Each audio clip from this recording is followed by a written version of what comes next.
watch. The first initiate should be jumping any minute now.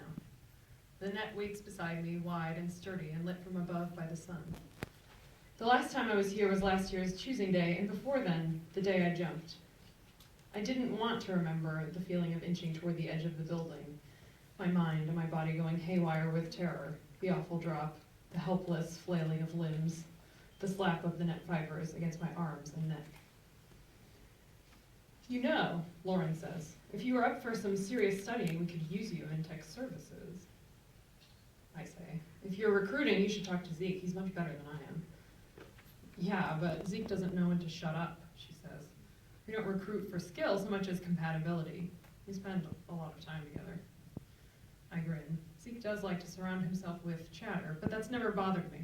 Sometimes it's nice not to worry about providing any conversation.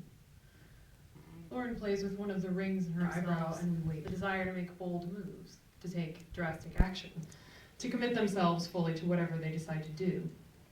It would take a strange kind of transfer to know how to do that without having been taught. Then I see her. Not a black streak like I was expecting, but gray, tumbling through the air.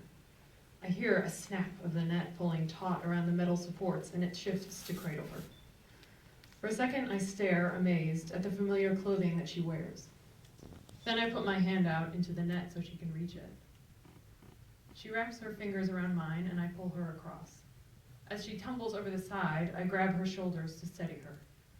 She's small and thin, fragile looking, like the impact with the net should have shattered her. Her eyes are wide and bright blue. Thank you, she says. She may look fragile, but her voice is steady. I can't believe it, Lauren says, with more dauntless swagger than usual. A stiff, the first to jump? It's unheard of. She's right, it is unheard of. It's unheard of for a stiff to join Dauntless, even. There were no abnegation transfers last year, and before that, for a long time, there was only me. There's a reason why she left them, I say, feeling distant from the moment, from my own body. I pull myself back and say to the initiate, "What's your name?" She hesitates, and I feel for a strange, brief moment like I know her. Not from my time in abnegation and not from school, but on a deeper level, somehow. Her eyes and her mouth searching for a name, dissatisfied with the one she finds, just like I was. My initiation instructor gave me an escape from my old identity. I can give her one too. Think about it, I say, smiling a little. You don't get to pick again. Tris, she says, like she's already sure of it. Tris, Lauren says. Well, I'll make the announcement for her.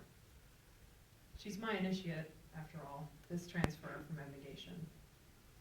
I look over my shoulder at the crowd of Dauntless members who have gathered to watch the initiates jump and announce, first jumper, Tris.